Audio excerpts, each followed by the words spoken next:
like everyone else. He isn't aware of my frequent sore throats, my poor balance, my difficulties with reading, my muscle twitches or my sound intolerance. And he certainly wasn't here to nurse me when once I was too weak to eat. These are the words of a junior doctor living with ME, who alongside nearly 1,000 others have contacted me prior to this debate. Myalgic encephalomyelitis, or ME, has been described in many ways, but labels such as chronic fatigue syndrome or post-viral fatigue syndrome simply do not come close to the living hell experienced by many ME sufferers. A hell that is made worse by the lack of understanding that is faced when seeking help. ME is estimated to affect around 250,000 people in the UK and is classified by the World Health Organization as a disease of the central nervous system.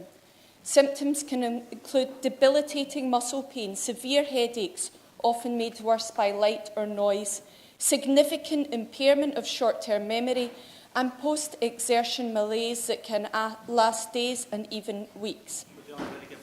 I will. Thank you for giving me. Congratulations on bringing this to Westminster Hall for consideration. Would the Honourable Lady not agree that there is still huge concern amongst the ME patients that NICE will not abandon their promotion of physio-social therapies for ME, despite the widespread scientific criticism of the PACE trial methodology, and that we must ensure that this is addressed as a matter of urgency? Thank the Honourable Member for his intervention, and I'll come on to the NICE guidelines later in this speech. Although ME is a pathological, not psychological condition, much about it remains a mystery. The reasons for this, I believe, are twofold. Firstly, many sufferers are housebound and therefore easy for society to ignore. And secondly, there is a lack of awareness amongst medical professionals, and as a result, a woeful lack of quality research. What we do know is that ME is often triggered by a viral infection such as flu, but unlike healthy individuals, people living with ME do not recover. And into this research drought entered the PACE trial. This trial was unique in medical research. It was funded by the DWP to a tune of £5 million, a point to which I will return. From the very start, the PACE trial was flawed. In contravention to WHO classification, it assumed ME was psychological, that sufferers could recover if they chose so to do, and thus the PACE trial was framed in psychological terms. I think it's very important you got this debate today. But would you not agree with me that a lot of employers don't really understand how ME people suffer, and that can affect their employment as much as a housewife at home, and particularly women? Absolutely. I mean, I suppose the public perception is it's just tiredness. It is so much more than just tiredness, and the debilitating pain that ME sufferers experience is something that we all should be aware of. The participants in the PACE trial received a range of different treatments, including cognitive behaviour therapy, CBT, and graded exercise therapy, GET, where patients were encouraged to become physically active and then increase the activity's intensity. Unbelievably, for a trial this large, none of the groups were given specific medical interventions. The results were published in The Lancet in 2011, with the contentious claim that CBT and GET brought 30% of patients back to normal, while 60% improved. The media reported that all ME sufferers had to do to recover was exercise. However, the report was immediately questioned by the patient community. How could exercise, the very thing that was known to worsen symptoms, actually help? Thank you. My friend Jo from Leeds wrote to me and she said, I've had CFS-ME for 25 years. I've had it for 10 years before it was diagnosed. When I was diagnosed in Sheffield, I was told there was literally no service they could refer to me and relied largely on a local support group. I was told by a Leeds GP more recently to just get on with my life, despite trying to hold down a professional job, look after a young child. This is a typical story of somebody with ME.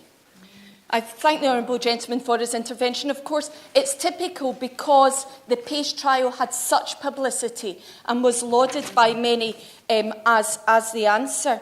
One participant in the original trial has contacted me. She says, I was determined to be part of this trial because I wanted to get better. So if this treatment could make me better, I wanted to give it the chance to do so. I was assigned graded exercise therapy. It never occurred to me that it would actually make me more ill, nor did it occur to me that the decline would not be documented, and that despite patients not recovering, or in some cases worsening, they would publish the treatment was successful. It was stressed I would only get better if I tried harder. And even though the graded exercise was making me worse, my struggle and pain was dismissed. I thank you for giving way. As a former physiotherapist, I recognise that all therapeutic interventions must be patient-led, led by people with lived experience. Doesn't she agree? Absolutely, and that's one of the calls I'll be making today, is that the patient voice is heard in any treatments. Calls to publish the raw data, basic protocol and good research were ignored. Queen Mary University spent an estimated £200,000 on keeping this data hidden. Finally, after a long battle, patients won a court order to force the PACE authors to release this data. It was discovered that the authors had altered the way in which they measured improvement and recovery to increase the apparent benefit of the therapies. Reanalysis showed that the improvement rate fell from 60% to just 21%, and the recovery rate from 22% to just 7%.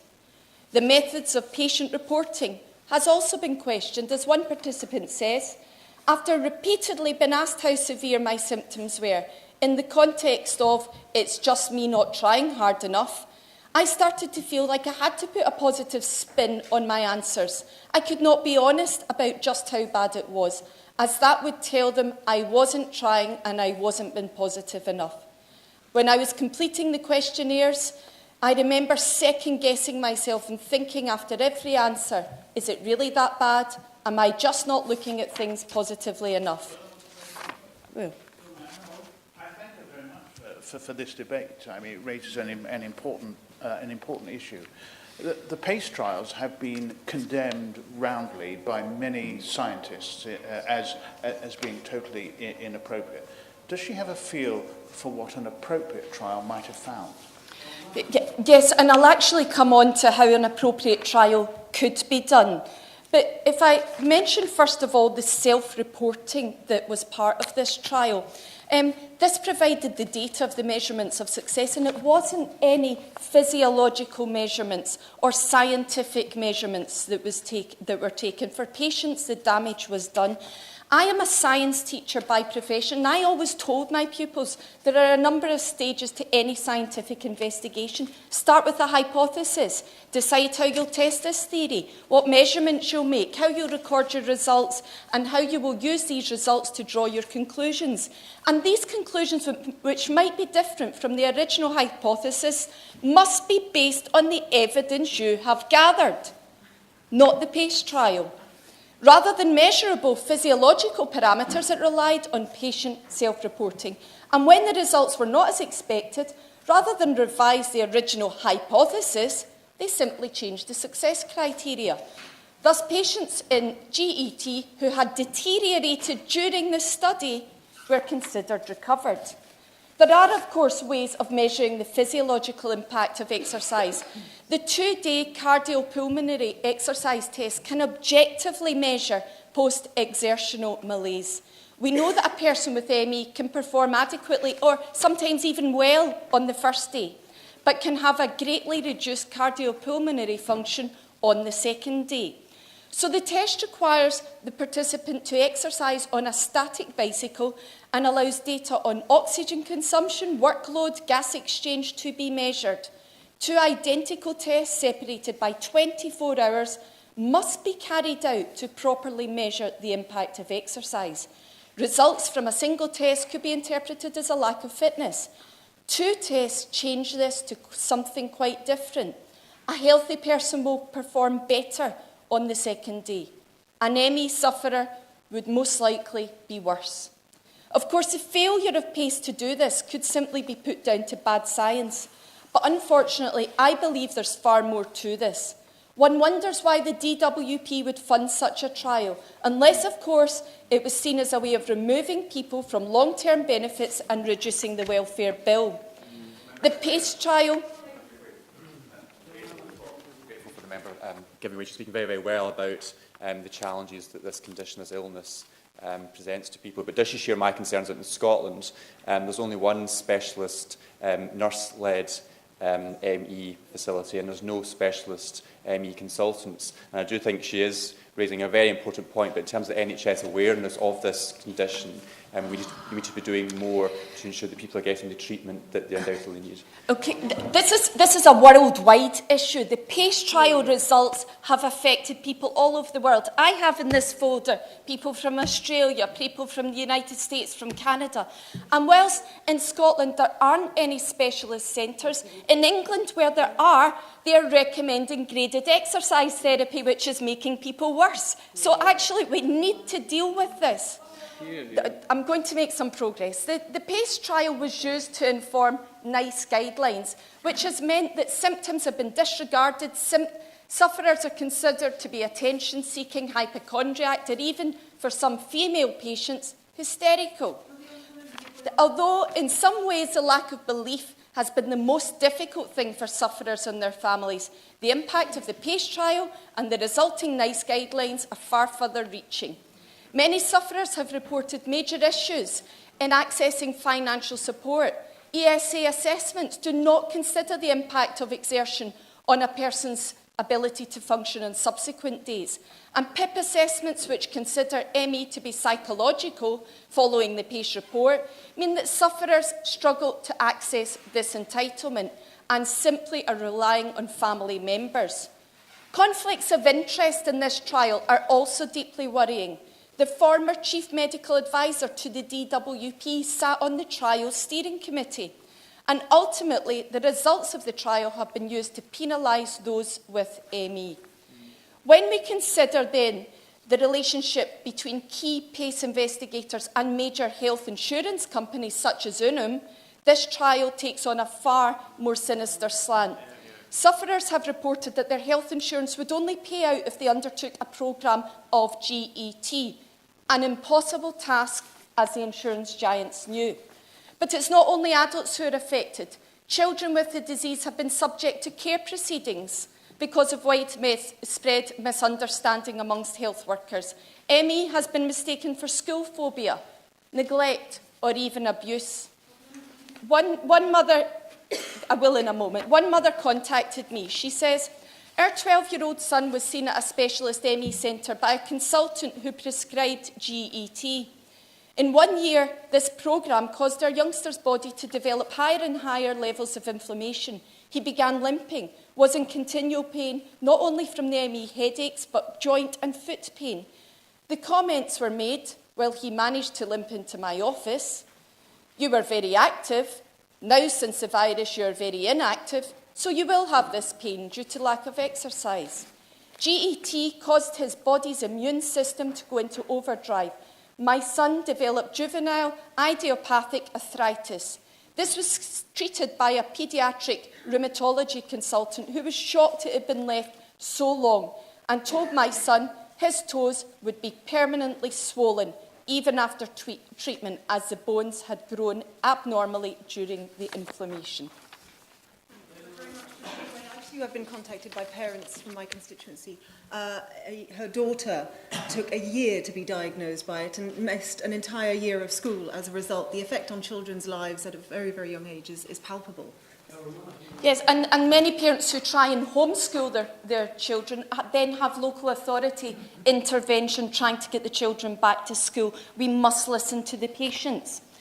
This is a disease that's very easy to ignore. All too often those living with ME are housebound and suffer from what they refer to as brain fog, which makes it difficult to mount an organised campaign. This means much about ME remains unknown. There is some evidence that it could be grouped with autoimmune conditions like MS and rheumatoid arthritis. Some people have reported that certain antiviral drugs improve their condition. But without properly conducted scientific research, we do not have the answers. Ultimately, the impact of the PACE trial on those with ME has been devastating. I will. She's making a very good case on this. My constituent Caroline McGregor has had ME since 1996 and has been bedbound for 7 years. She says, I've lost my life, my husband, my health, my husband, my career and my home. Does she agree with my long-term family friend, Maureen Bavard, who says that this cover-up and the way that the PACE trial was carried out amounts to a miscarriage of justice to the patients? I think when the full details of the trial become known, this will be put down as one of the biggest medical scandals of the 21st century. I'm going to just finish off. So I'm pleased that NICE are reviewing their guidelines on ME and have removed the recommendations to embark on harmful exercise. But I was contacted only last week by a lady who had been told recently by her GP to exercise her way to health. This highlights a huge need for education, raising awareness amongst both public and medical practitioners. So today I ask the Minister, can the next set of guidelines be drawn up through listening to those with ME? What plans does she have to introduce compulsory training for medical practitioners on ME care and treatment? Can she assure me that specialist ME treatments are not advertising graded exercise therapy as a method of recovery?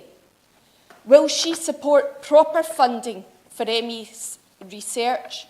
And lastly, will she work with colleagues in the DWP to ensure new guidelines are drawn up for dealing with people with ME? Finally, I'd like to thank the Countess of Mar and the ME Association who have helped me to prepare for today. And I thank those living with ME whose voice is not being heard. Question is that this House has considered the PACE trial and its effect on people with ME. The debate can last until 11:30. Minister. Thank you, Mr Holloway. It's a great pleasure to serve under your stewardship. I'd like to start by congratulating the Honourable Lady for securing this debate today. It's clearly, as she has articulated so beautifully, a very concerning situation. I know that she's done an enormous amount of work in this and has met people both in her own constituency and more broadly affected by the condition and those with more expertise in the condition to hear about the impact that it has on individuals' lives. And I think as constituency MPs, we all know people within our own constituencies who are affected by this condition. As we've heard, chronic fatigue syndrome, which is also known as myalgic encephalomyelitis or encephalopathy, is a debilitating and very poorly understood condition, estimating to affect over 200,000 people in England. We don't understand the underlying causes of it. There is no one diagnostic test to identify it, and although patients can improve and recover, there is no cure for it. The condition, which for brevity and to avoid covering you in a thin layer of spittle, Mr Holloway and I shall refer to in its abbreviated form of CFS-ME, can stop a life in tracks, leaving sufferers unable to carry out the most basic tasks. In the most serious cases, people can be bedbound for weeks at a time. It has a complex range of symptoms, including a very disabling fatigue-like flu malaise and neurological problems. The impact, of course, on friends and families and carers as well can be significant. It's also true that the difficulties in diagnosis means that patients with CFS-ME often experience delays in getting treatment and support that they need. In recognising the need for GPs to be aware of the condition, the Royal College of General Practitioners identifies CFS-ME as a key area of clinical knowledge that GPs should have as part of their qualifying exams, which I think answers one of the questions that she's raised. It's the recommended treatments for CFS-ME, namely cognitive behavioural therapy, CBT, and graded exercise therapy, GET, and the evidence for them that, of course, are the subject of today's debate. And these treatments were first recommended for patients with mild or moderate CFS-ME in 2007 in the NICE guidance. The recommendations were made in line with the best available evidence, which showed these treatments offered benefits. Their guidance sets out the following. There is no one form of treatment to suit every patient, that the personal needs and preferences of patients should be taken into account, that doctors should explain that no single strategy will be successful for all patients, that in common with all people receiving NHS care, CFS-ME patients have the right to refuse or withdraw from any part of their treatment, and that those with severe symptoms may require access to a wider range of support managed by a CFS-ME specialist. The results of PACE trial, which stands for Pacing Therapy, Cognitive Behaviour Therapy, Graded Exercise and Specialist Medical Care for Chronic Fatigue Syndrome, were published 4 years after the NICE guidance. The trial ran from 2005 to 2011 and actually, contrary to what she says, was actually primarily funded by the Medical Research Council, not the DWP. The total amount of funding was £5 million, but the Medical Research Council contributed almost £3 million of that. It was undertaken by the Queen Mary University in London, was the largest ever trial for CFS-ME, including over 600 participants in England and Scotland. It sought to assess and compare the effectiveness of the 4 main treatments for CFS-ME: adaptive pacing therapy, CBT, GET, and standardised specialist medical care. The peer-reviewed trial results published in The Lancet in 2011, as she says, found that 60% of patients with CFS-ME benefited from CBT and GET when provided alongside specialist medical care. CBT and GET were found to be better than pacing therapy or specialist medical care alone in improving both symptoms and disability, and a follow-up study looking at recovery after 1 year further supported the benefits of interventions. The trial had ethical approval from the NHS Research Ethics Committee and had ongoing oversight from an independent trial steering committee, which included patient representatives, and trial reports were regularly provided to a data monitoring and ethics committee, which had the power to halt the trial if harm was indicated. NICE considered the PACE results in 2011 and concluded they supported its existing recommendations on both CBT and GET. Now, the government is aware that the use of CBT and GET in treating CFS-ME has long been a controversial issue for patient groups, charities and some clinicians. This began with the publication of the NICE guidance 10 years ago and continued with the PACE trial. Since 2011, PACE trial data has been shared with many independent scientists as part of normal research collaboration, including the internationally respected research organisation Cochrane, that independently validated its findings. However, in the last 18 months, the attention on the trial has increased substantially following a tribunal ruling in August 2016 ordering the release of the trial data to a member of the public that she referred to. This data has since been examined more widely, and critics, including some clinical academics, have suggested it shows that CBT and GET are not as effective as trial results suggested. I will. Nicky Morgan. Thank you, Minister, very much indeed. This is clearly a very important debate, and I think both the proponent and also the Minister would agree that in half an hour it's not possible to do justice to the concerns raised by all our constituents and the 200,000 sufferers that the Minister has identified. Would the Minister agree that this is a subject worthy of wider debate in the House of Commons, and that just because academics believe in the results, actually those constituents like Sarah Reid who've written to me to say actually because of the belief in CBT, GET, there are many other sufferers and treatments that have not been pursued? Does the Minister feel angry about that? Minister. Mr Holloway, I thank my honourable friend for her intervention, and of course, as has already been said before in this debate, it's really important that we do listen to patients, and as I will go on to explain, NICE are now looking at reviewing their guidance on this, and I think in the light of that, it may well be worth discussing this more fully. Yes. Thank you, Minister, for giving way.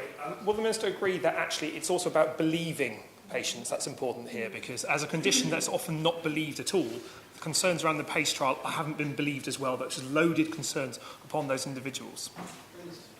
Yes, Mr Holloway, I think as I've already set out in my comments, sometimes it can take a really long time for this to be diagnosed, and people have to keep coming backwards and forwards to GPs and others with their symptoms, and many other potential conditions have to be discounted from inquiries before it can be fully diagnosed, and often leaving people feeling that their symptoms are not being taken seriously or they're being dismissed, which obviously is massively concerning, which is why, as we've already said, it's really important that patients are listened to and that clinical professionals are well equipped to be able to recognise the symptoms and be able to identify them. Now, I'll make a tiny bit of progress and then I'll be happy to.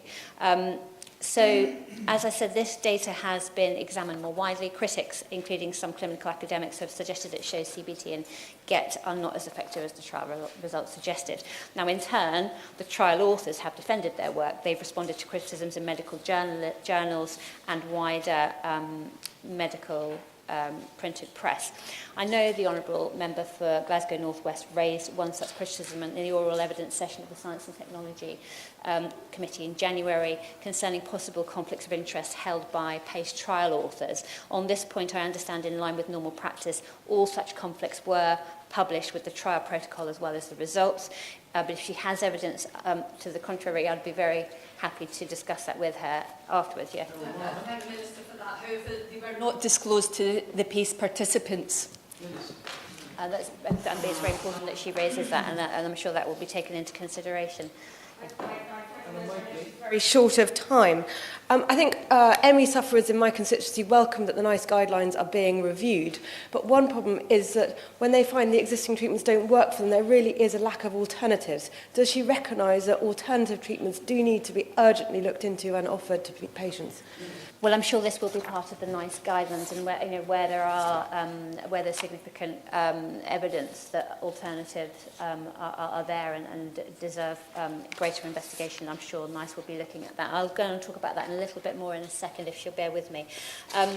It's obviously important that researchers are talking about conflicts of interest. It's important, obviously, that researchers and scientists with a particular expertise in one area will, of course, have worked and shared their expertise in related fields and industries. But obviously, transparency regarding conflicts of interest is vital to the integrity of the research. While I understand the NHS Health Research Authority already issues guidance on conflicting interests, I understand it will be considering whether any further clarity is needed.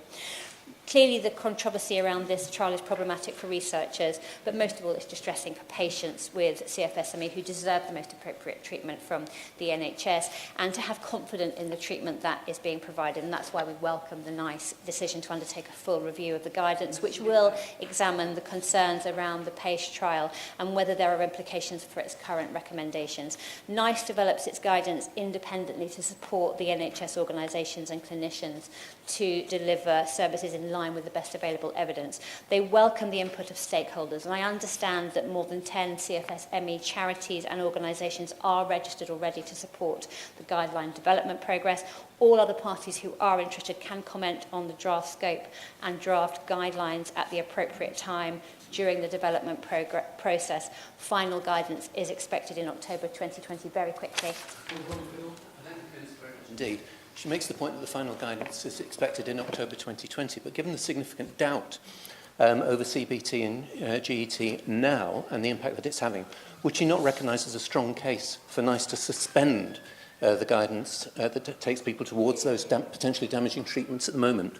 Well, as an independent organisation, that of course will be a matter for NICE, taking into consideration the evidence as they do. I know it's a priority for the CFS-ME community that more research be undertaken into the identifying the underlying causes of this condition as well. I'd like to reassure those affected that both the MRC and the National Institute for Research welcome high-quality applications for research into CFS-ME, including studies to investigate its biological causes. It will therefore come as welcome news that the MRC is currently funding a project to examine the relationship between abnormal brain structures and symptoms for CFS-ME.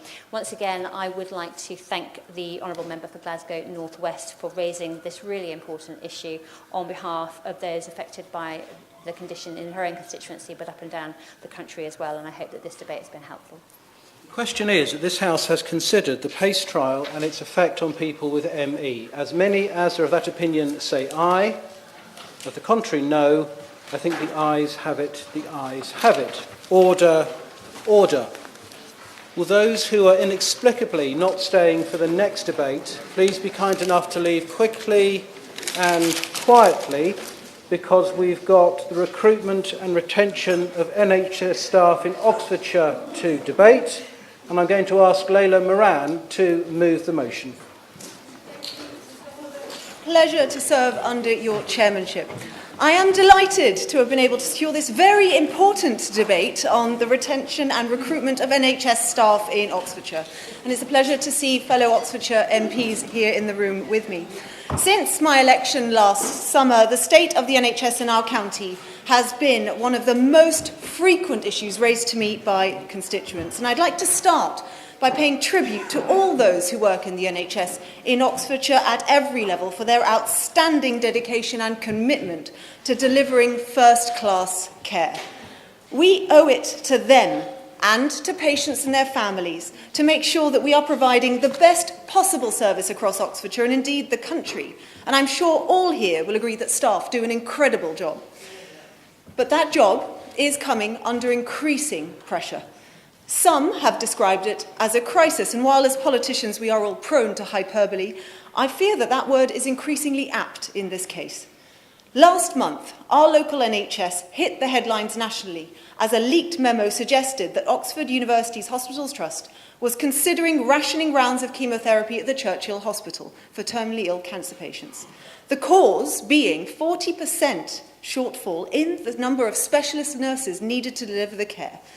Now, I spoke with the Trust's bosses, as I'm sure many here did too, and they assured me that this leak was not their policy, and that's an important point to reaffirm.